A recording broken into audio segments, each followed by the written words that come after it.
ਸਾਰਿਆਂ ਨੂੰ ਜੈਮ ਸਿੱਕੀ ਮੈਂ ਫਿਰ ਤੋਂ ਹਾਜ਼ਰ ਹਾਂ ਤੁਹਾਡੇ ਸਭ ਦੇ ਸਾਹਮਣੇ ਪਰਮੇਸ਼ਵਰ ਦੇ ਨਏ ਮੈਸੇਜ ਨੂੰ ਲੈ ਕੇ, ਜੋ ਇੱਕ ਸੀਰੀਜ਼ ਚੱਲ ਰਹੀ ਹੈ ਕਿ ਪਾਪ ਦੇ ਕਿ ਸਾਨੂੰ ਪਰਮੇਸ਼ਵਰ ਵਿੱਚ ਆਉਣ ਤੋਂ ਬਾਅਦ ਸਾਨੂੰ ਸਭ ਤੋਂ ਪਹਿਲੇ ਕੀ ਕਰਨਾ ਚਾਹੀਦਾ। ਸਾਨੂੰ ਸਭ ਤੋਂ ਪਹਿਲੇ ਉਹਨਾਂ ਪਾਪਾਂ ਨੂੰ ਆਪਣੀ ਲਾਈਫ ਵਿੱਚੋਂ ਕੱਢਣਾ ਚਾਹੀਦਾ।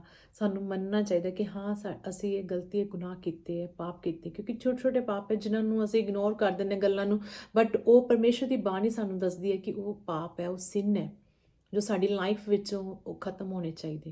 ਕਿਉਂਕਿ ਜਦੋਂ ਉਹ ਖਤਮ ਹੋਣਗੇ ਤਾਂ ਹੀ ਅਸੀਂ ਆਪਣੀ ਲਾਈਫ ਵਿੱਚ, ਅਗਰ ਸਾਡੀ ਲਾਈਫ ਵਿੱਚ ਕੋਈ ਬਿਮਾਰੀ ਹੈ, ਕੋਈ ਪ੍ਰੋਬਲਮ ਹੈ, ਉਸ ਤੋਂ ਅਸੀਂ ਸ਼ਿਫਾ ਪਾਵਾਂਗੇ।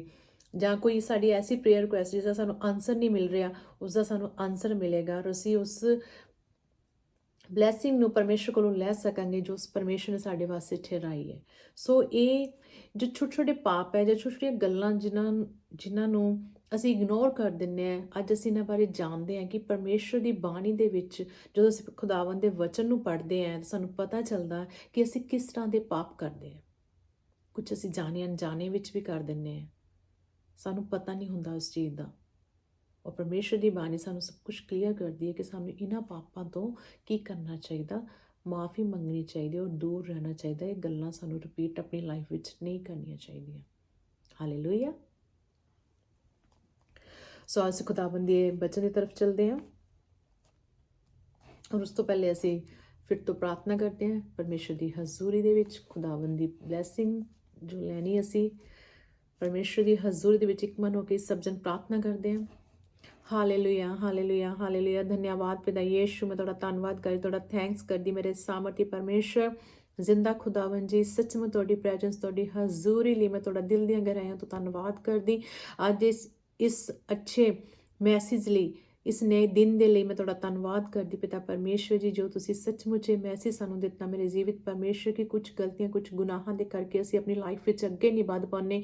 ਔਰ ਪਿਤਾ ਪਰਮੇਸ਼ਰ ਜੀ, ਜਿਹੜੇ ਵੀ ਪਾਪ ਹੈ ਅੱਜ ਤੁਹਾਡੇ ਸਾਮਰਥੀ ਨਾਮ ਦੇ ਵਿੱਚ ਅਸੀਂ ਸਭ ਜਨ ਜੋ ਅਸੀਂ ਕੀਤੇ ਹੈ, ਜਾਣੇ ਅਣਜਾਣੇ ਵਿੱਚ ਕੀਤੇ ਹੈ ਜਾਂ ਸੁਣੇ ਹੋਏ ਹੈ ਪਿਤਾ ਪਰਮੇਸ਼ਰ ਜੀ, ਔਰ ਅਸੀਂ ਅੱਜ ਉਹਨਾਂ ਸਾਰੇ ਆਪਣੇ ਗਲਤੀਆਂ, ਗੁਨਾਹਾਂ ਨੂੰ, ਪਾਪਾਂ ਨੂੰ ਤੁਹਾਡੇ ਅੱਗੇ ਮੰਨਦੇ ਹਾਂ ਪਿਤਾ ਪਰਮੇਸ਼ਰ ਜੀ, ਔਰ ਵਿਸ਼ਵਾਸ ਕਰਦੇ ਕਿ ਤੁਸੀਂ ਸਾਡੇ ਸਾਰੇ ਜਾਣੇ ਅਣਜਾਣੇ ਵਿੱਚ ਗਲਤੀਆਂ, ਗੁਨਾਹਾਂ, ਪਾਪਾਂ ਨੂੰ ਜੋ ਕੀਤੇ ਅਸੀਂ ਮਾਫ ਕਰ ਦਿੱਤਾ ਔਰ ਸਾਨੂੰ ਸੱਚਮੁੱਚ ਇੱਕ ਨਵਾਂ ਜੀਵਨ ਦੇ ਦਿੱਤਾ ਪਿਤਾ ਪਰਮੇਸ਼ਰ ਜੀ।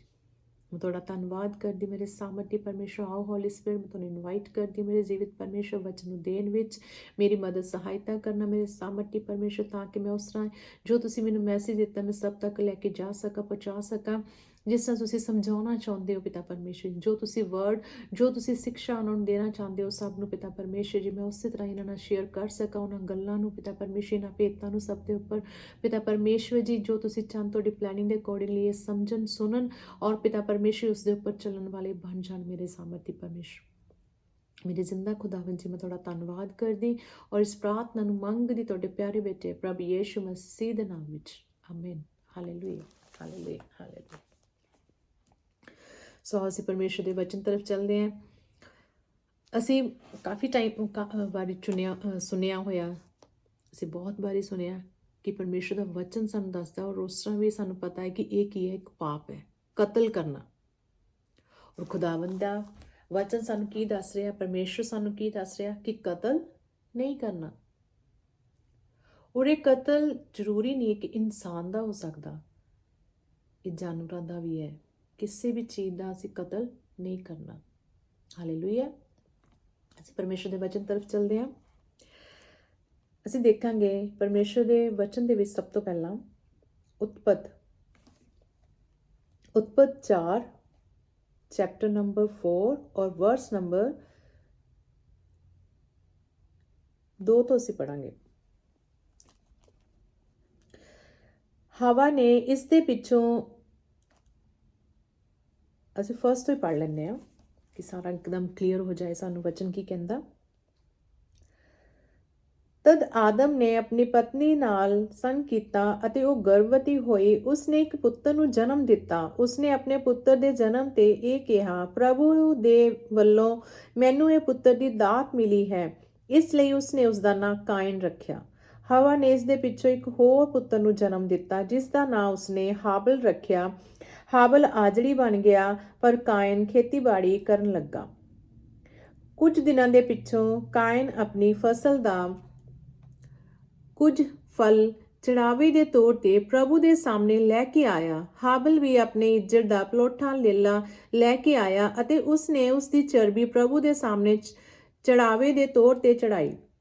ਪ੍ਰਭੂ ਹਾਬਲ ਦੇ ਚੜਾਵੇ ਤੋਂ ਖੁਸ਼ ਹੋਇਆ, ਪਰ ਉਸਨੇ ਕਾਇਨ ਅਤੇ ਉਸ ਦੇ ਚੜਾਵੇ ਨੂੰ ਪਸੰਦ ਨਾ ਕੀਤਾ। ਇਸ ਤੇ ਕਾਇਨ ਬਹੁਤ ਕ੍ਰੋਧਿਤ ਹੋਇਆ ਅਤੇ ਉਸ ਦਾ ਮੂੰਹ ਉੱਤਰ ਗਿਆ। ਪ੍ਰਭੂ ਨੇ ਕਾਇਨ ਨੂੰ ਕਿਹਾ, ਤੂੰ ਕ੍ਰੋਧਿਤ ਕਿਉਂ ਹੈ ਅਤੇ ਤੇਰਾ ਮੂੰਹ ਕਿਉਂ ਉੱਤਰ ਗਿਆ ਹੈ? ਜੇਕਰ ਤੂੰ ਭਲਾ ਕੰਮ ਕਰੇ ਤਾਂ ਤੂੰ ਸਵੀਕ੍ਰਿਤ ਕੀਤਾ ਜਾਵੇਗਾ, ਪਰ ਜੇਕਰ ਤੂੰ ਭਲਾ ਕੰਮ ਨਹੀਂ ਕਰਦਾ ਤਾਂ ਪਾਪ ਤੇਰੇ ਅੱਗੇ ਰਹਿੰਦਾ ਹੈ। ਉਹ ਤੇਰੇ ਤੇ ਰਾਜ ਕਰਨਾ ਚਾਹੁੰਦਾ ਹੈ, ਪਰ ਤੈਨੂੰ ਉਸ ਤੇ ਕਾਬੂ ਪਾਉਣਾ ਚਾਹੀਦਾ ਹੈ। ਪਰ ਕਾਇਨ ਨੇ ਆਪਣੇ ਭਰਾ ਹਾਬਲ ਨੂੰ ਕਿਹਾ, ਆ ਅਸੀਂ ਬਾਹਰ ਖੇਤ ਵਿੱਚ ਚੱਲੀਏ। ਜਦੋਂ ਉਹ ਦੋਵੇਂ ਬਾਹਰ ਖੇਤ ਵਿੱਚ ਸਨ ਤਾਂ ਕਾਇਨ ਨੇ ਆਪਣੇ ਭਰਾ ਹਾਬਲ ਤੇ ਹੱਲਾ ਬੋਲਿਆ ਅਤੇ ਉਸ ਨੂੰ ਮਾਰ ਦਿੱਤਾ। ਹਾਲੇਲੂਇਆ। ਕੀ ਕੀਤਾ ਇੱਥੇ? ਹਾਬਲ ਨੂੰ ਕੀ ਕੀਤਾ? ਉਹਨਾਂ ਨੇ ਕਾਇਨ ਨੇ ਮਾਰ ਦਿੱਤਾ। ਪਰਮੇਸ਼ਰ ਇੱਥੇ ਕੀ ਕਹਿ ਰਹੇ ਉਹਨੂੰ? ਜਦੋਂ ਉਹ ਆਪਣੀ ਪਲੋਠਾ ਇੱਕ ਲੈ ਕੇ ਗਿਆ ਲੇਲਾ, ਔਰ ਉਧਰੋਂ ਕੀ ਹੋਇਆ, ਕਾਇਨ ਵੀ ਜੋ ਖੇਤੀਬਾੜੀ ਕਰਦਾ ਸੀਗਾ, ਉਹਨੇ ਵੀ ਆਪਣੀ ਫਸਲ ਦਾ ਜੋ ਪਹਿਲਾ ਫਲ ਸੀਗਾ ਉਹ ਲੈ ਕੇ ਗਿਆ। ਪਰ ਕਾਇਨ ਦੇ ਮਨ ਵਿੱਚ ਕੀ ਸੀ? ਉਸਦਾ ਮਨ ਕੀ ਸੀ? ਸਾਫ਼ ਨਹੀਂ ਸੀਗਾ। ਉਸਦੇ ਮਨ ਦੇ ਵਿੱਚ ਮੈਲ ਸੀ, ਪਾਪ ਸੀ, ਜੋ ਪਰਮੇਸ਼ਰ ਨੂੰ ਪਸੰਦ ਨਹੀਂ ਆਇਆ। ਔਰ ਪਰਮੇਸ਼ਰ ਨੇ ਕੀ ਕੀਤਾ? ਹਾਬਿਲ ਦੀ ਬਲੀ ਨੂੰ ਪਸੰਦ ਕਰ ਲਿਆ। ਇਹ ਨਹੀਂ ਕਿ ਉਹਨੇ ਬਲੀ ਚੜਾਈ ਸੀਗੀ ਲੇਲੇ ਦੀ ਇਸ ਲਈ ਪਸੰਦ ਕੀਤਾ ਪਰਮੇਸ਼ਰ, ਨਹੀਂ। ਪਰਮੇਸ਼ਰ ਨੇ ਇਸ ਲਈ ਪਸੰਦ ਕੀਤਾ ਕਿਉਂਕਿ ਉਹ ਸੱਚੇ ਮਨ ਨਾਲ ਗਿਆ ਸੀ। ਉਹਦੇ ਮਨ ਦੇ ਅੰਦਰ ਕੋਈ ਵੈਰ ਨਹੀਂ ਸੀ, ਕੋਈ ਗੁੱਸਾ ਨਹੀਂ ਸੀ, ਕੋਈ ਵਿਰੋਧ ਨਹੀਂ ਸੀ, ਕੋਈ ਪਾਪ ਨਹੀਂ ਸੀ। ਉਹ ਖੁਸ਼ੀ ਦੇ ਨਾਲ ਲੈ ਕੇ ਗਿਆ ਸੀਗਾ। ਹਾਲੇਲੂਇਆ। ਪਰਮੇਸ਼ਰ ਨੇ ਬੋਲਿਆ ਕਿ ਤੇਰੇ ਮਨ ਦੇ ਅੰਦਰ ਜੋ ਕ੍ਰੋਧ ਹੈ, ਜੋ ਪਾਪ ਹੈ, ਇਸ ਦੇ ਉੱਪਰ ਕੀ ਕਰ? ਤੂੰ ਕਾਬੂ ਪਾ। ਖੁਦਾਵੰਦ ਜਾਣਦੇ ਸੀਗੇ ਕਿ ਜੋ ਕ੍ਰੋਧ ਹੈ, ਜੋ ਪਾਪ ਹੈ, ਉਹ ਕੀ ਹੈ? ਸ਼ੈਤਾਨ ਦੀ ਔਰ ਤੋਂ ਹੈ। ਔਰ ਪਰਮੇਸ਼ਰ ਇਸੇ ਕਰਕੇ ਸਾਨੂੰ ਮਨਾ ਕਰਦੇ, ਇਹਨਾਂ ਬੁਰਾਈਆਂ ਨੂੰ ਕਰਨ ਤੋਂ ਸਾਨੂੰ ਮਨਾ ਕਰਦੇ। ਜਦੋਂ ਤੱਕ ਸਾਡੇ ਅੰਦਰ ਇਹ ਪਾਪ ਹੈ, ਉਦੋਂ ਤੱਕ ਅਸੀਂ ਪਰਮੇਸ਼ਰ ਦੇ ਨਾਲ ਸਾਡਾ ਮਿਲਾਪ ਨਹੀਂ ਹੋ ਸਕਦਾ। ਔਰ ਕੀ ਹੋਇਆ? ਕਾਇਨ ਦੇ ਅੰਦਰ ਇਹ ਪਾਪ ਸੀਗਾ, ਇਸ ਕਰਕੇ ਪਰਮੇਸ਼ਰ ਨੂੰ ਕੀ ਕਹਿ ਰਹੇ ਕਿ ਤੂੰ ਆਪਣੇ ਮਨ ਦੇ ਵਿੱਚੋਂ ਇਹ ਪਾਪ ਨੂੰ, ਇਸ ਕ੍ਰੋਧ ਨੂੰ ਕੀ ਕਰ? ਬਾਹਰ ਕੱਢ ਦੇ। ਕਿਉਂ? ਕਿਉਂਕਿ ਉਹਨੂੰ ਗੁੱਸਾ ਆਇਆ ਕਿ ਪਰਮੇਸ਼ਰ ਨੇ ਹਾਬਿਲ ਦੀ ਬਲੀ ਨੂੰ ਕੀ ਕਰ ਲਿਆ? ਪਸੰਦ ਕਰ ਲਿਆ। ਪਰਮੇਸ਼ਰ ਉਸ ਤੋਂ ਖੁਸ਼ ਹੋ ਗਿਆ, ਔਰ ਮੇਰੀ ਬਲੀ ਜੋ ਮੈਂ ਚੜਾਵਾ ਚੜਾਇਆ, ਪਰਮੇਸ਼ਰ ਨੂੰ ਪਸੰਦ ਨਹੀਂ ਆਇਆ। ਪਰ ਪਰਮੇਸ਼ਰ ਨੇ ਮਨ ਦੇਖਿਆ। ਕਾਇਨ ਦੇ ਮਨ ਦੇ ਵਿੱਚ ਪਾਪ ਸੀ, ਕ੍ਰੋਧ ਸੀ, ਗੁੱਸਾ ਸੀ, ਪਰ ਹਾਬਿਲ ਇੱਕਦਮ ਪਾਕ ਔਰ ਪਵਿੱਤਰ, ਇੱਕਦਮ ਸ਼ੁੱਧ ਸੀਗਾ। ਔਰ ਪਰਮੇਸ਼ਰ ਦੇ ਸਾਹਮਣੇ ਉਹਨੇ ਸਮਰਪਣ ਕੀਤਾ ਆਪਣੇ ਆਪ ਨੂੰ, ਔਰ ਖੁਦਾਵੰਦ ਨੇ ਉਸ ਦੀ ਬਲੀ ਨੂੰ ਪਸੰਦ ਕੀਤਾ, ਉਸ ਦੇ ਚੜਾਵੇ ਨੂੰ ਪਸੰਦ ਕੀਤਾ। ਪਰ ਪਰਮੇਸ਼ਰ ਦੇ ਕਹਿਣ ਦੇ ਬਾਵਜੂਦ ਕੀ ਹੋ ਗਿਆ? ਕਾਇਨ ਨੇ ਕੀ ਕੀਤਾ? ਕਾਇਨ ਨੇ ਆਪਣੇ ਮਨ ਵਿੱਚ ਉਸ ਪਾਪ ਨੂੰ ਖਤਮ ਨਹੀਂ ਕੀਤਾ, ਉਸ ਕ੍ਰੋਧ ਨੂੰ ਖਤਮ ਨਹੀਂ ਕੀਤਾ, ਬਲਕਿ ਕੀ ਕੀਤਾ? ਉਸਨੇ ਉਸ ਪਾਪ ਨੂੰ ਕਰ ਦਿੱਤਾ ਜਿਸ ਤੋਂ ਪਰਮੇਸ਼ਰ ਉਹਨੂੰ ਰੋਕ ਰਹੇ ਸੀਗੇ। ਉਹਨੇ ਕੀ ਕੀਤਾ? ਆਪਣੇ ਭਰਾ ਨੂੰ ਲੈ ਕੇ ਗਿਆ ਖੇਤਾਂ ਦੇ ਵਿੱਚ, ਔਰ ਉੱਥੇ ਜਾ ਕੇ ਉਹਨੇ ਕੀ ਕਰਤਾ? ਆਪਣੇ ਭਰਾ ਨੂੰ ਮਾਰ ਦਿੱਤਾ, ਕਤਲ ਕਰ ਦਿੱਤਾ। ਔਰ ਪਰਮੇਸ਼ਰ ਤੋਂ ਕੋਈ ਵੀ ਚੀਜ਼ ਛੁਪ ਨਹੀਂ ਸਕਦੀ, ਕਿਉਂਕਿ ਸਾਡਾ ਖੁਦਾਵੰਦ ਨਾ ਸੌਂਦਾ ਨਾ ਉਗਲਾਉਂਦਾ। ਉਹ ਹਰ ਵੇਲੇ ਜਾਗਦਾ ਰਹਿੰਦਾ, ਉਸਦੀਆਂ ਅੱਖਾਂ ਖੁੱਲੀਆਂ ਰਹਿੰਦੀਆਂ, ਔਰ ਆਪਣੇ ਧਰਮੀ ਵਾਸੀਆਂ ਦੇ ਉੱਪਰ ਲੱਗੀਆਂ ਰਹਿੰਦੀਆਂ, ਆਪਣੇ ਬੱਚਿਆਂ ਦੇ ਉੱਪਰ ਲੱਗੀਆਂ ਰਹਿੰਦੀਆਂ। ਔਰ ਕਾਇਨ ਕੀ ਹੋ ਗਿਆ? ਇਹ ਭੁੱਲ ਗਿਆ ਸੀ ਕਿ ਪਰਮੇਸ਼ਰ ਨੇ ਤੇ ਮੈਨੂੰ ਦੇਖ ਲਿਆ, ਪਰਮੇਸ਼ਰ ਨੂੰ ਤੇ ਪਤਾ ਚੱਲ ਜਾਏਗਾ ਕਿ ਮੈਂ ਕੀ ਕਰਤਾ? ਆਪਣੇ ਭਰਾ ਨੂੰ ਮਾਰ ਦਿੱਤਾ। ਸੋ ਅਸੀਂ ਛੁਪ ਕੇ ਵੀ ਆਪਣੇ ਕੋਈ ਵੀ ਅਸੀਂ ਪਾਪ ਨਹੀਂ ਕਰ ਸਕਦੇ, ਕਿਉਂਕਿ ਪਰਮੇਸ਼ਰ ਸਾਰੀਆਂ ਚੀਜ਼ਾਂ ਦਾ, ਉਹਨਾਂ ਦੇ ਕੋਲੋਂ ਕੁਝ ਵੀ ਭੇਤ ਨੂੰ ਅਸੀਂ ਛੁਪਾ ਨਹੀਂ ਸਕਦੇ। ਪਰਮੇਸ਼ਰ ਹਰ ਇੱਕ ਚੀਜ਼ ਨੂੰ ਜਾਣਦਾ। ਜੋ ਗੁਪਤ ਵਿੱਚ ਵੀ ਪਾਪ ਕੀਤੇ ਜਾਂਦੇ, ਪਰਮੇਸ਼ਰ ਉਹਨਾਂ ਬਾਰੇ ਵੀ ਜਾਣਦਾ। ਸੋ ਖੁਦਾਵੰਦ ਦੇ ਸਾਹਮਣੇ ਅਸੀਂ ਆਪਣੇ ਆਪ ਨੂੰ ਛੁਪਾ ਨਹੀਂ ਸਕਦੇ ਕਿ ਅਸੀਂ ਪਾਪ ਕਰਕੇ ਪਰਮੇਸ਼ਰ ਦੇ ਅੱਗੇ ਛੁਪ ਜਾਈਏ ਕਿ ਪਰਮੇਸ਼ਰ ਨੂੰ ਤਾਂ ਪਤਾ ਨਹੀਂ ਚੱਲੇਗਾ। ਪਰਮੇਸ਼ਰ ਨੂੰ ਹਰ ਇੱਕ ਚੀਜ਼ ਦਾ ਪਤਾ, ਪਰਮੇਸ਼ਰ ਜਾਣਦੇ ਹੈ। ਅਗਰ ਉਸਨੂੰ ਇਸ ਚੀਜ਼ ਦਾ ਪਤਾ ਹੈ ਕਿ ਮੇਰੇ ਬੱਚੇ ਨੂੰ ਹੁਣ ਕਿਸ ਚੀਜ਼ ਦੀ ਜ਼ਰੂਰਤ ਹੈ, ਤਾਂ ਪਰਮੇਸ਼ਰ ਇਸ ਚੀਜ਼ ਬਾਰੇ ਵੀ ਜਾਣਦੇ ਕਿ ਹੁਣ ਇਸ ਦੇ ਮਨ ਵਿੱਚ ਕਿਹੜੀ ਪਲੈਨਿੰਗ ਚੱਲ ਰਹੀ ਹੈ, ਗਲਤ ਹੈ ਜਾਂ ਸਹੀ ਹੈ। ਹਰ ਇੱਕ ਚੀਜ਼ ਦਾ ਖੁਦਾਵੰਦ ਨੂੰ ਪਤਾ। ਔਰ ਖੁਦਾਵੰਦ ਕੀ ਕਹਿ ਰਹੇ ਕਿ ਤੂੰ ਕੀ ਕਰ?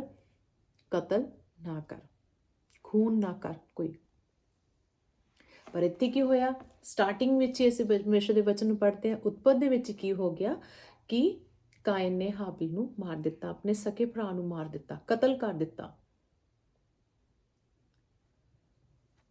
ਔਰ ਅਸੀਂ ਜਾਣਦੇ ਹਾਂ ਕਿ ਕਈ ਵਾਰ ਇਸ ਤਰ੍ਹਾਂ ਹੁੰਦਾ ਕਿ ਅਸੀਂ ਕਿਸੇ ਮਤਲਬ ਇਤਿਹਾਸ ਵਿੱਚ ਅਸੀਂ ਪੜ੍ਹਦੇ ਹਾਂ, ਪਰਮੇਸ਼ਰ ਦੀ ਬਾਣੀ ਦੇ ਵਿੱਚ ਹੀ ਚੱਲਦੇ ਹਾਂ ਅਸੀਂ। ਦੁਨੀਆਦਾਰੀ ਵਿੱਚ ਵੀ ਇਹ ਸਭ ਕੁਝ ਚੱਲਦਾ ਹੀ ਹੈ, ਪੋਲੀਟਿਕਸ ਚੱਲਦੀ ਹੈ। ਅੱਜ ਕੱਲ੍ਹ ਪੋਲੀਟਿਕਸ ਲਈ ਜਿੱਦਾਂ ਆਪਣੇ ਪਦਾਂ ਨੂੰ ਲੈ ਕੇ ਕੀ ਕਰਦੇ ਹੈ, ਜੋ ਥੋੜ੍ਹਾ ਬਲਵਾਨ ਹੁੰਦਾ ਉਹੀ ਕਰਦਾ, ਥੋੜ੍ਹਾ ਕਮਜ਼ੋਰ ਜੋ ਹੁੰਦਾ ਉਹਨੂੰ ਖਤਮ ਕਰ ਦਿੰਦੇ, ਆਪਣੇ ਰਸਤੇ 'ਚੋਂ ਹਟਾ ਦਿੰਦੇ ਉਸ ਮੁਕਾਮ ਤੱਕ, ਉਸ ਮੰਜ਼ਿਲ ਤੱਕ ਪਹੁੰਚਣ ਵਾਸਤੇ। ਇਸ ਤਰ੍ਹਾਂ ਕਾਇਨ ਨੂੰ ਲੱਗਾ ਸੀਗਾ ਕਿ ਮੈਂ ਹਾਬਿਲ ਨੂੰ ਖਤਮ ਕਰ ਦਾਂਗਾ ਤੇ ਕੀ ਹੋ ਜਾਵਾਂਗਾ, ਮੈਂ ਪਰਮੇਸ਼ਰ ਦੇ ਸਾਹਮਣੇ, ਪਰਮੇਸ਼ਰ ਦਾ ਮੈਂ ਇਕੱਲਾ ਰਹਿ ਜਾਵਾਂਗਾ, ਪਰਮੇਸ਼ਰ ਮੈਨੂੰ ਪਸੰਦ ਕਰੇਗਾ। ਪਰ ਇਸ ਤਰ੍ਹਾਂ ਨਹੀਂ ਹੋਇਆ। ਪਰਮੇਸ਼ਰ ਨੇ ਉਲਟਾ ਉਸਨੂੰ ਕੀ ਕਰਤਾ, ਕਰਸ ਕਰ ਦਿੱਤਾ ਕਿ ਤੂੰ ਕੀ ਕੀਤਾ, ਆਪਣੇ ਭਰਾ ਦਾ ਖੂਨ ਕਰ ਦਿੱਤਾ, ਤੂੰ ਪਾਪ ਕੀਤਾ, ਜਿਸ ਚੀਜ਼ ਤੋਂ ਮੈਂ ਤੈਨੂੰ ਮਨਾ ਕਰ ਰਿਹਾ ਸੀ ਤੂੰ ਉਹੀ ਕੰਮ ਕਰ ਦਿੱਤਾ। ਸੋ ਸਾਨੂੰ ਵੀ ਇਸ ਚੀਜ਼ ਦਾ ਧਿਆਨ ਰੱਖਣਾ ਚਾਹੀਦਾ ਕਿ ਕੋਈ ਵੀ ਕਤਲ ਨਹੀਂ ਕਰਨਾ ਚਾਹੀਦਾ। ਸਾਡੇ ਪਰਮੇਸ਼ਰ ਨੇ, ਸਾਡੇ ਖੁਦਾਵੰ ਨੇ ਸਾਡੇ ਲਈ ਆਪਣੇ ਆਪ ਨੂੰ ਕੁਰਬਾਨ ਕਰ ਦਿੱਤਾ, ਬਲਕਿ ਸਾਡੇ ਲਈ ਨਹੀਂ, ਬੇਜਵਾਨ ਜੋ ਬੋਲ ਨਹੀਂ ਸਕਦੇ, ਬੇਜਵਾਨ ਜਾਨਵਰਾਂ ਨੂੰ ਵੀ। ਕਿਉਂਕਿ ਜਦੋਂ ਪਹਿਲੇ ਜ਼ਮਾਨੇ 'ਚ ਪਾਪ ਕੀਤਾ ਜਾਂਦਾ ਸੀਗਾ ਤੇ ਕੀ ਹੋ ਜਾਂਦਾ ਸੀ, ਕੋਈ ਬਲਦ ਦੀ ਬਲੀ ਦੇ ਜਾਂਦਾ ਸੀਗਾ, ਕੋਈ ਭੇਡ ਦੀ ਬਲੀ ਦੇ ਦਿੰਦਾ ਸੀਗਾ, ਕੋਈ ਕਿਸੇ ਚੀਜ਼ ਦੀ ਬਲੀ ਚੜਾ ਕੇ ਕੀ ਕਰਦਾ ਸੀ, ਆਪਣੇ ਪਾਪਾਂ ਦੀ ਮਾਫੀ ਮੰਗ ਲੈਂਦਾ ਸੀ, ਉਸਦਾ ਖੂਨ ਬਹਾਇਆ ਜਾਂਦਾ ਸੀ। ਤੇ ਖੂਨ ਦਾ ਕੀ ਹੁੰਦਾ ਸੀਗਾ, ਮਾਫੀ ਮੰਗੀ ਜਾਂਦੀ ਸੀ। ਖੂਨ ਕੀ ਬੋਲਦਾ ਸੀਗਾ, ਸਾਡੇ ਗੁਨਾਹਾਂ ਲਈ ਕਿਸੇ ਬਲਦ ਦਾ ਖੂਨ ਬੋਲਦਾ ਸੀਗਾ ਕਿ ਨਹੀਂ, ਇਹਨੂੰ ਮਾਫ ਕਰ ਦੇ। ਜਿਸ ਤਰ੍ਹਾਂ ਹਾਬਿਲ ਦਾ ਖੂਨ ਬੋਲ ਰਿਹਾ ਸੀ, ਪੁਕਾਰ ਰਿਹਾ ਸੀ ਪਰਮੇਸ਼ਰ ਨੂੰ, ਪਰਮੇਸ਼ਰ ਮੇਰਾ ਨਿਆਂ ਕਰ, ਕਿਉਂਕਿ ਮੇਰੇ ਭਰਾ ਨੇ ਕੀ ਕਰਤਾ, ਮੈਨੂੰ ਮਾਰ ਦਿੱਤਾ। ਔਰ ਪਰਮੇਸ਼ਰ ਦਾ ਵਚਨ ਸਾਨੂੰ ਦੱਸਦਾ ਹੈ ਕਿ ਕੀ ਹੋ ਰਿਹਾ ਸੀਗਾ, ਕਤਲ ਇਸ ਤਰ੍ਹਾਂ ਹੋ ਰਿਹਾ ਸੀ ਜਦੋਂ ਪਾਪ ਇਨਸਾਨ ਕਰਦਾ ਸੀਗਾ ਤੇ ਜਾਨਵਰਾਂ ਦੀ ਬਲੀ ਦਿੱਤੀ ਜਾਂਦੀ ਸੀਗੀ, ਉਹਨਾਂ ਦਾ ਖੂਨ ਬਹਾਇਆ ਜਾਂਦਾ ਸੀਗਾ। ਔਰ ਪਰਮੇਸ਼ਰ ਨੂੰ ਉਹਨਾਂ ਤੇ ਵੀ ਤਰਸ ਆਇਆ, ਜਿਸ ਤਰ੍ਹਾਂ ਸਾਡੇ ਉੱਪਰ ਪਰਮੇਸ਼ਰ ਨੂੰ, ਖੁਦਾਵੰ ਨੂੰ ਤਰਸ ਆਇਆ, ਜਾਨਵਰਾਂ ਦੇ ਉੱਪਰ ਵੀ ਆਇਆ। ਔਰ ਪਰਮੇਸ਼ਰ ਨੇ ਉਹਨਾਂ ਸਾਰੀਆਂ ਬਲੀਆਂ ਨੂੰ ਬੰਦ ਕਰਾਉਣ ਲਈ ਆਪਣੇ ਆਪ ਨੂੰ ਸਲੀਬ ਦੇ ਉੱਪਰ ਕੁਰਬਾਨ ਕਰ ਦਿੱਤਾ ਕਿ ਅੱਜ ਤੋਂ ਬਾਅਦ ਕੋਈ ਵੀ ਬਲੀ ਨਹੀਂ ਦਿੱਤੀ ਜਾਏਗੀ ਕਿਸੇ ਦੇ ਪਾਪਾਂ ਦੇ ਵਾਸਤੇ, ਕਿਉਂਕਿ ਤੁਹਾਡੇ ਪਾਪਾਂ ਦੇ, ਤੁਹਾਡੇ ਸਭ ਦੇ ਗੁਨਾਹਾਂ ਦੀ ਖਾਤਰ ਮੈਂ ਆਪਣੇ ਆਪ ਨੂੰ ਸਲੀਬ ਦੇ ਉੱਪਰ ਕੁਰਬਾਨ ਕਰ ਦਿੱਤਾ। ਖੁਦਾਵੰ ਸਾਡੇ ਸਭ ਦੇ ਲਈ ਆਪਣੇ ਆਪ ਨੂੰ ਕੁਰਬਾਨ ਕਰ ਦਿੱਤਾ। ਉਹਨਾਂ ਨੇ ਸਾਡੇ ਸਭ ਲਈ ਉਹ ਖੁਦ ਮਰੇ, ਖੁਦ ਸਲੀਬ ਤੇ ਚੜੇ। ਔਰ ਸਾਨੂੰ ਅੱਜ ਕਹਿ ਰਹੇ ਹੋ ਕਿ ਸਾਨੂੰ ਕਤਲ ਨਹੀਂ ਕਰਨਾ ਚਾਹੀਦਾ, ਕਿਉਂਕਿ ਜੇ ਅਸੀਂ ਬਾਰ-ਬਾਰ ਪਾਪ ਕਰਾਂਗੇ, ਅਸੀਂ ਬਾਰ-ਬਾਰ ਆਪਣੇ ਖੁਦਾਵੰ ਨੂੰ ਸਲੀਬ ਤੇ ਚੜਾਉਂਦੇ ਹਾਂ, ਤੰਗ ਕਰ, ਅਸੀਂ ਦੁਖੀ ਕਰਦੇ ਆਪਣੇ ਪਰਮੇਸ਼ਰ ਨੂੰ, ਕਿਉਂਕਿ ਉਹਨਾਂ ਦੀ ਬਾਣੀ ਦੱਸਦੀ ਹੈ ਸਾਨੂੰ ਕਿ ਪਰਮੇਸ਼ਰ ਹਰ ਇੱਕ ਚੀਜ਼ ਬਾਰੇ ਜਾਣਦੇ ਹੈ, ਉਹਨਾਂ ਤੋਂ ਕੁਝ ਵੀ ਛੁਪ ਨਹੀਂ ਸਕਦਾ। ਇਸ ਕਰਕੇ ਸਾਨੂੰ ਪਾਪ ਨਹੀਂ ਕਰਨਾ ਚਾਹੀਦਾ। ਪਰਮੇਸ਼ਰ ਦਾ ਵਚਨ ਦੱਸਦਾ ਕਿ ਤੂੰ ਕਤਲ ਨਾ ਕਰ, ਤੇ ਸਾਨੂੰ ਕਿਸੇ ਵੀ ਚੀਜ਼ ਦਾ ਕਤਲ ਨਹੀਂ ਕਰਨਾ ਚਾਹੀਦਾ। ਕਿਸੇ ਦੇ ਅਰਮਾਨਾਂ ਦਾ, ਕਿਸੇ ਦੀਆਂ ਫੀਲਿੰਗਸ ਦਾ ਸਾਨੂੰ ਕਤਲ ਨਹੀਂ ਕਰਨਾ ਚਾਹੀਦਾ। ਹਾਲੇਲੂਇਆ। ਸੋ ਸਾਨੂੰ ਕਿਸੇ ਵੀ ਚੀਜ਼ ਨੂੰ ਪਾਉਣ ਦੇ ਲਈ, ਅੱਛੀ ਪਦਵੀ ਲਈ, ਜਾਂ ਪਹਿਲੇ ਜਿਸ ਤਰ੍ਹਾਂ ਦੇਖਦੇ ਹਾਂ ਇਤਿਹਾਸ ਦੀ ਪੋਥੀ ਵਿੱਚ, ਰਾਜਿਆਂ ਦੀ ਪੋਥੀ ਵਿੱਚ ਅਸੀਂ ਪੜ੍ਹਦੇ ਹਾਂ ਕਿ ਕੀ ਹੁੰਦਾ ਵਾ ਉਹਦੇ ਵਿੱਚ, ਰਾਜਾ ਬਣਨ ਵਾਸਤੇ ਆਪਣੇ ਬੇਟਿਆਂ ਦਾ ਖੂਨ ਬਹਾ ਦਿੰਦੇ ਸੀਗੇ, ਆਪਣੇ ਪੁੱਤਰਾਂ ਦਾ, ਬਾਪ ਦਾ ਵਿਰੋਧ ਕਰ ਦਿੰਦੇ ਸੀਗੇ। ਕਿਉਂਕਿ ਅਸੀਂ ਜਾਣਦੇ ਹਾਂ ਅਬਸ਼ਾਲੋਮ ਨੇ ਕੀ ਕੀਤਾ, ਆਪਣੇ ਪਿਤਾ ਦਾਊਦ ਨੂੰ ਉਹਨੇ ਮਾਰਨਾ ਚਾਹਿਆ ਸੀਗਾ, ਉਹਦੀ ਜਗ੍ਹਾ 'ਤੇ ਕੀ ਬਣ ਜਾਏ, ਉਹ ਰਾਜਾ ਬਣ ਜਾਏ। ਆਪਣੇ ਬਾਪ ਨੂੰ ਹੀ ਕੀ ਕਰਤਾ ਸੀ, ਉਹਦਾ ਵਿਰੋਧੀ ਬਣ ਗਿਆ ਸੀਗਾ, ਉਹਨੂੰ ਮਾਰਨਾ ਚਾਹੁੰਦਾ ਸੀਗਾ, ਉਹਦਾ ਪਿੱਛਾ ਕਰ ਰਿਹਾ ਸੀ ਆਪਣੇ ਬਾਪ ਨੂੰ ਮਾਰਨ ਦੇ ਲਈ। ਔਰ ਅਸੀਂ ਪਰਮੇਸ਼ਰ ਦੇ ਵਚਨ ਵਿੱਚ ਪੜ੍ਹਦੇ ਹਾਂ ਔਰ ਜਾਣਦੇ ਹਾਂ ਕਿ ਰਾਜਾ ਸਾਊਲ ਨੂੰ ਕੀ ਕੀਤਾ ਸੀ, ਦਾਊਦ ਨੂੰ ਮਾਰਨ ਵਾਸਤੇ ਜਾ ਰਿਹਾ ਸੀਗਾ, ਕਿਉਂਕਿ ਖੁਦਾਵੰ ਨੇ ਰਾਜਾ ਸਾਊਲ ਦਾ ਜੋ ਰਾਜ ਭਾਗ ਸੀਗਾ ਸਾਰਾ ਕੀ ਕਰਤਾ ਸੀ, ਦਾਊਦ ਨੂੰ ਦੇ ਦਿੱਤਾ ਸੀਗਾ। ਔਰ ਰਾਜਾ ਸਾਊਲ ਨੂੰ ਇਸ ਚੀਜ਼ ਦਾ ਪਤਾ ਚੱਲ ਗਿਆ ਸੀ ਔਰ ਕੀ ਕਰ ਰਿਹਾ ਸੀ, ਉਹਦਾ ਕਤਲ ਕਰਨਾ ਚਾਹੁੰਦਾ ਸੀ। ਕਾਫੀ ਵਾਰ ਉਹਨੇ ਕੀ ਕੀਤਾ, ਹਮਲਾ ਕੀਤਾ ਦਾਊਦ ਦੇ ਉੱਪਰ, ਇੱਕ ਰਾਜ ਤੱਕ ਦੇ ਲਈ। ਮਤਲਬ ਕੋਈ ਵੀ ਚੀਜ਼ ਹੈ, ਚਾਹੇ ਉਹ ਰਾਜ ਭਾਗ ਹੈ, ਚਾਹੇ ਕਿਸੇ ਦੀ ਜਾਇਦਾਦ ਹੈ, ਚਾਹੇ ਕੋਈ ਛੋਟੀ ਚੀਜ਼ ਹੈ, ਚਾਹੇ ਕੋਈ ਵੱਡੀ ਚੀਜ਼ ਹੈ, ਸਾਨੂੰ ਉਹਨਾਂ ਚੀਜ਼ਾਂ ਦੀ ਤਰਫ ਨਹੀਂ ਜਾਣਾ ਚਾਹੀਦਾ, ਪਰਮੇਸ਼ਰ ਦੇ ਵਚਨ ਤਰਫ ਜਾਣਾ ਚਾਹੀਦਾ। ਕਿਉਂਕਿ ਖੁਦਾਵੰਦ ਦਾ ਵਚਨ ਦੱਸਦਾ ਕਿ ਤੂੰ ਮੇਰੇ ਧਰਮ ਔਰ ਰਾਜ ਦੀ ਖੋਜ ਕਰ, ਮੇਰੇ ਵਚਨਾਂ ਦੇ ਉੱਪਰ ਚੱਲ, ਤੇ ਮੈਂ ਤੈਨੂੰ ਹਰ ਇੱਕ ਚੀਜ਼ ਤੇਰੇ ਪਿੱਛੇ ਪੈ ਕੇ ਤੈਨੂੰ ਦੇਵਾਂਗਾ, ਕਿ ਤੂੰ ਜਿੱਥੇ ਜਾਏਂਗਾ ਉੱਥੇ ਬਲੈਸ ਹੋਏਗਾ ਜੇ ਤੂੰ ਮੇਰੀ ਆਗਿਆਕਾਰੀ ਵਿੱਚ ਰਹੇਂਗਾ, ਮੇਰੇ ਹੁਕਮਾਂ ਨੂੰ, ਮੇਰੇ ਵਿਧੀਆਂ ਨੂੰ ਮੰਨੇਗਾ, ਕੋਈ ਪਾਪ ਨਹੀਂ ਕਰੇਗਾ। ਕਿਉਂਕਿ ਸਾਡਾ ਖੁਦਾਵੰਦ ਪਾਕ ਔਰ ਪਵਿੱਤਰ ਹੈ, ਔਰ ਉਹ ਨਹੀਂ ਚਾਹੁੰਦੇ ਕਿ ਸਾਡੇ ਅੰਦਰ ਕੋਈ ਪਾਪ ਹੋਵੇ, ਅਸੀਂ ਕੋਈ ਪਾਪ ਕਰੀਏ, ਅਸੀਂ ਕੋਈ ਗੁਨਾਹ ਕਰੀਏ, ਅਸੀਂ ਕਤਲ ਕਰੀਏ। ਹਾਲੇਲੂਇਆ। ਸੋ ਸਾਨੂੰ ਸਾਰਿਆਂ ਨੂੰ ਪਰਮੇਸ਼ਰ ਦੀ ਬਾਣੀ ਦੇ ਉੱਪਰ, ਪਰਮੇਸ਼ਰ ਦੇ ਇਸ ਵਚਨ ਦੇ ਉੱਪਰ ਜੋ ਮੁੱਖ ਤੋਂ ਨਿਕਲੇ ਹੋਏ ਸ਼ਬਦ ਹੈ ਖੁਦਾਵੰਦ ਦੇ, ਉਹਨਾਂ ਦੀ ਤਰਫ ਜਾਣਾ ਚਾਹੀਦਾ, ਉਹਨਾਂ ਨੂੰ ਮੰਨਣਾ ਚਾਹੀਦਾ, ਆਪਣੇ ਦਿਲ ਦੀਆਂ ਹਿਰਦਿਆਂ ਦੀਆਂ ਪੱਟੀਆਂ ਦੇ ਉੱਪਰ ਇਹਨਾਂ ਨੂੰ ਲਿਖ ਲੈਣਾ ਚਾਹੀਦਾ, ਤਾਂ ਕਿ ਮੈਂ ਕਦੀ ਕੋਈ ਪਾਪ ਨਾ ਕਰਾਂ। ਜਿਸ ਤਰ੍ਹਾਂ ਦਾਊਦ ਪਾਤਸ਼ਾਹ ਜੀ ਕਹਿੰਦੇ ਸੀ ਕਿ ਮੈਂ ਤੇਰੇ ਵਚਨਾਂ ਨੂੰ ਆਪਣੇ ਹਿਰਦੇ ਦੇ ਅੰਦਰ ਜਮ੍ਹਾਂ ਕਰ ਲਾਂ, ਤਾਂ ਕਿ ਮੈਂ ਜਾਣੇ ਅਣਜਾਣੇ ਵਿੱਚ ਵੀ ਤੇਰੇ ਵਿਰੁੱਧ ਕੋਈ ਪਾਪ ਨਾ ਕਰਾਂ। ਹਾਲੇਲੂਇਆ। ਸੋ ਸਾਨੂੰ ਹਰ ਟਾਈਮ ਪਰਮੇਸ਼ਰ ਦਾ ਧੰਨਵਾਦ ਕਰਦੇ ਰਹਿਣਾ ਚਾਹੀਦਾ, ਔਰ ਕੋਈ ਵੀ ਐਸਾ ਪਾਪ, ਜੋ ਐਸਾ ਕੰਮ ਜੋ ਪਰਮੇਸ਼ਰ ਨੂੰ ਪਸੰਦ ਨਹੀਂ ਹੈ, ਸਾਨੂੰ ਐਸਾ ਨਹੀਂ ਕਰਨਾ ਚਾਹੀਦਾ, ਤਾਂ ਕਿ ਅਸੀਂ ਆਸ਼ੀਸ਼ ਦੇ ਵਾਰਿਸ ਬਣੀਏ। ਹਾਲੇਲੂਇਆ। ਸੋ ਅਸੀਂ ਸਭ ਜਣ ਮਿਲ ਕੇ ਪ੍ਰਾਰਥਨਾ ਕਰਦੇ ਹਾਂ। Hallelujah, hallelujah, hallelujah. ਧੰਨਵਾਦ ਪਿਤਾ ਯੀਸ਼ੂ, ਮੈਂ ਤੁਹਾਡਾ ਧੰਨਵਾਦ ਕਰਦੀ, ਤੁਹਾਡਾ ਥੈਂਕਸ ਕਰਦੀ ਮੇਰੇ ਸਾਮਰਥੀ ਪਰਮੇਸ਼ਰ, ਅੱਜ ਦੇ ਇਸ ਦਿਨ ਲਈ, ਅੱਜ ਦੇ ਇਸ ਸਮੇਂ ਲਈ ਖੁਦਾਵੰਦਾ, ਜੋ ਤੁਸੀਂ ਸਾਨੂੰ ਸਭ ਨੂੰ ਬਖਸ਼ਿਆ ਪਿਤਾ ਪਰਮੇਸ਼ਰ, ਆਪਣੀ ਰਹਿਮਤ, ਆਪਣੀ ਦਿਆਨ ਸਾਡੇ ਉੱਪਰ ਬਰਸਾਇਆ। ਔਰ ਮੇਰੇ ਜੀਵਿਤ ਪਰਮੇਸ਼ਰ, ਮੈਂ ਤੁਹਾਡਾ ਧੰਨਵਾਦ ਕਰਦੀ ਅੱਜ ਦੇ ਅੱਛੇ ਸਰਮਨ ਦੇ ਲਈ ਮੇਰੇ ਜੀਵਿਤ ਪਰਮੇਸ਼ਰ। ਔਰ ਸਾਨੂੰ ਸਭ ਨੂੰ ਆਪਣੀ ਸਵਰਗੀ ਸਮਝ ਔਰ ਬੁੱਧ ਦੇਣਾ ਪਿਤਾ ਪਰਮੇਸ਼ਰ, ਅਨੁਗ੍ਰਹ ਦੇਣਾ, ਕਿਸੇ ਜਾਣੇ ਅਣਜਾਣੇ ਵਿੱਚ ਕੋਈ ਵੀ ਕਿਸੇ ਵੀ ਤਰ੍ਹਾਂ ਦਾ ਕੋਈ ਕਤਲ ਨਾ ਕਰੀਏ, ਕੋਈ ਵੀ ਪਾਪ ਨਾ ਕਰੀਏ, ਨਾ ਕਿਸੇ ਦੀਆਂ ਫੀਲਿੰਗਸ ਦਾ, ਨਾ ਹੀ ਕਿਸੇ ਦੀਆਂ ਚੀਜ਼ਾਂ ਦਾ, ਨਾ ਹੀ ਪਿਤਾ ਪਰਮੇਸ਼ਰ ਕਿਸੇ ਇਨਸਾਨ ਦਾ ਜਾਂ ਜਾਨਵਰ ਦਾ। ਮੇਰੇ ਸਾਮਰਥੀ ਪਰਮੇਸ਼ਰ, ਸਾਨੂੰ ਅਨੁਗ੍ਰਹ ਦਿਓ ਮੇਰੇ ਜੀਵਿਤ ਪਰਮੇਸ਼ਰ, ਕਿ ਇਸ ਤੁਹਾਡੇ ਹੁਕਮਾਂ ਤੇ ਵਿਧੀਆਂ ਤੇ ਚੱਲਦੇ ਹੋਏ ਉਸ ਅਨੁਗ੍ਰਹ ਨੂੰ ਪਾ ਸਕੀਏ ਮੇਰੇ ਸਾਮਰਥੀ ਪਰਮੇਸ਼ਰ, ਉਹਨਾਂ ਆਸ਼ੀਸ਼ ਬਰਕਤਾਂ ਨੂੰ ਪਾ ਸਕੀਏ ਜੋ ਤੁਸੀਂ ਸਾਡੇ ਸਭ ਲਈ ਠਹਿਰਾਈਆਂ ਮੇਰੇ ਜੀਵਿਤ ਪਰਮੇਸ਼ਰ। ਔਰ ਮੇਰੇ ਜ਼ਿੰਦਾ ਖੁਦਾਵੰਦਾ, ਜਿੰਨੇ ਮੇਰੇ ਭੈਣ ਭਰਾ ਦੇਖ ਰਹੇ ਹੈ, ਇਸ ਪ੍ਰਾਰਥਨਾ ਨੂੰ ਸੁਣ ਰਹੇ, ਇਸ ਵਚਨ ਨੂੰ ਸੁਣ ਰਹੇ ਹੈ, ਜੋ ਤੁਸੀਂ ਉਹਨਾਂ ਨੂੰ ਸਮਝਾਉਣਾ ਚਾਹੁੰਦੇ ਹੋ ਸਮਝ ਸਕਣ, ਔਰ ਉਹਨਾਂ ਰਾਹਾਂ ਤੇ ਚੱਲ ਸਕਣ ਜੋ ਤੁਸੀਂ ਸਭ ਲਈ ਤਿਆਰ ਕੀਤੀਆਂ ਮੇਰੇ ਜ਼ਿੰਦਾ ਖੁਦਾਵੰਦ। ਔਰ ਮੇਰੇ ਸਾਮਰਥੀ ਪਰਮੇਸ਼ਰ ਦੀ ਲਾਈਫ ਵਿੱਚ ਜਿੰਨੇ ਵੀ ਪਾਪ ਹੈ, ਗਲਤੀ, ਗੁਨਾਹ ਸਾਰੇ ਖਤਮ ਹੋ ਜਾਣ। ਔਰ ਮੇਰੇ ਸਾਮਰਥੀ ਪਰਮੇਸ਼ਰ ਤੁਹਾਡੇ ਜ਼ਿੰਦਾ ਜਲਾਲੀ ਨਾਮ ਦੇ ਵਿੱਚ ਤੁਹਾਡੇ ਪਵਿੱਤਰ ਕਲਾਮ ਨੂੰ ਪੜ੍ਹ ਕੇ ਸਮਝ ਕੇ ਉਸ ਦੇ ਉੱਪਰ ਚੱਲਣ ਵਾਲੇ ਬਣ ਜਾਣ। ਮੇਰੇ ਸਾਮਰਥੀ ਪਰਮੇਸ਼ਰ ਉਹਨਾਂ ਸਾਰੀਆਂ ਆਸ਼ੀਸ਼ ਬਰਕਤਾਂ ਨੂੰ ਪਾ ਸਕਣ। ਜੇ ਕਿਸੇ ਦੀ ਲਾਈਫ ਵਿੱਚ ਕੋਈ ਪ੍ਰੋਬਲਮ ਹੈ, ਕੋਈ ਬਿਮਾਰੀ ਹੈ, ਮੇਰੇ ਸਾਮਰਥੀ ਪਰਮੇਸ਼ਰ ਦੇ ਉਹਨਾਂ ਸਾਰੀਆਂ ਪ੍ਰੋਬਲਮਸ, ਉਹਨਾਂ ਸਾਰੀਆਂ ਬਿਮਾਰੀਆਂ ਤੋਂ ਅੱਜ ਉਹ ਨਿਜਾਤ ਪਾਣ, ਤੁਹਾਡੇ ਹੁਕਮਾਂ ਦੇ, ਤੁਹਾਡੇ ਵਿਧੀਆਂ ਦੇ ਉੱਪਰ ਚੱਲ ਕੇ ਉਹ ਅੰਗੀਕਾਰ ਕਰਨ ਤੁਹਾਡੇ ਸਾਹਮਣੇ ਆ ਕੇ, ਜੋ ਵੀ ਉਹਨਾਂ ਨੇ ਗਲਤੀ, ਗੁਨਾਹ, ਕੋਈ ਪਾਪ ਕੀਤਾ ਮੇਰੇ ਸਾਮਰਥੀ ਪਰਮੇਸ਼ਰ, ਮੇਰੇ ਜੀਵਿਤ ਪਰਮੇਸ਼ਰ, ਸਭ ਨੂੰ ਜੋ ਉਹਨਾਂ ਨੇ ਗਲਤੀਆਂ, ਗੁਨਾਹਾਂ ਅਣਜਾਣੇ ਵਿੱਚ ਕੀਤੀਆਂ, ਸਭ ਨੂੰ ਮਾਫ ਕਰਨਾ। ਔਰ ਪਿਤਾ ਪਰਮੇਸ਼ਰ ਜੀ, ਸਭ ਨੂੰ ਬਰਕਤ ਤੇ ਬਰਕਤ ਦੇਣਾ ਮੇਰੇ ਜ਼ਿੰਦਾ ਖੁਦਾਵੰਦਾ। ਸਭ ਬਿਗ ਟੈਸਟਮਨੀ ਨਾਲ ਖੜੇ ਹੋਣ, ਜੋ ਤੁਹਾਡੇ ਕੋਲ ਮੰਗ ਰਹੇ ਹੈ, ਉਹਨਾਂ ਸਾਰੀਆਂ ਚੀਜ਼ਾਂ ਨੂੰ ਤੁਹਾਡੇ ਕੋਲੋਂ ਪਾਣ। ਔਰ ਸਭ ਤੋਂ ਪਹਿਲੇ ਜੋ ਤੁਸੀਂ ਦੱਸਦੇ ਹੋ ਆਪਣੇ ਵਚਨ ਦੇ ਅਕੋਰਡਿੰਗਲੀ, ਆਪਣੇ ਉਹਨਾਂ ਸਾਰੇ ਪਾਪਾਂ ਤੋਂ, ਗੁਨਾਹਾਂ ਤੋਂ ਤੋਬਾ ਕਰਨ ਤੁਹਾਡੇ ਅੱਗੇ, ਔਰ ਤੁਹਾਡੇ ਹੁਕਮਾਂ ਤੇ ਵਿਧੀਆਂ ਤੇ ਚੱਲਣ ਬਣ ਪਿਤਾ ਪਰਮੇਸ਼ਰ ਜੀ। ਮੈਂ ਤੁਹਾਡਾ ਧੰਨਵਾਦ ਕਰਦੀ, ਤੁਹਾਡਾ ਥੈਂਕਸ ਕਰਦੀ, ਔਰ ਮੇਰਾ ਵਿਸ਼ਵਾਸ ਹੈ ਤੁਸੀਂ ਮੇਰੀ ਪ੍ਰਾਰਥਨਾ ਨੂੰ ਸੁਣ ਲਿਆ, ਸਵੀਕਾਰ ਕੀਤਾ ਸਵਰਗ ਰਾਜ ਦੇ ਵਿੱਚ। ਔਰ ਇਸ ਪ੍ਰਾਰਥਨਾ ਨੂੰ ਮੰਗਦੀ ਤੁਹਾਡੇ ਪਿਆਰੇ ਬੇਟੇ ਪ੍ਰਭੂ ਯਿਸੂ ਮਸੀਹ ਦੇ ਨਾਮ ਵਿੱਚ, ਆਮੀਨ। Hallelujah, hallelujah.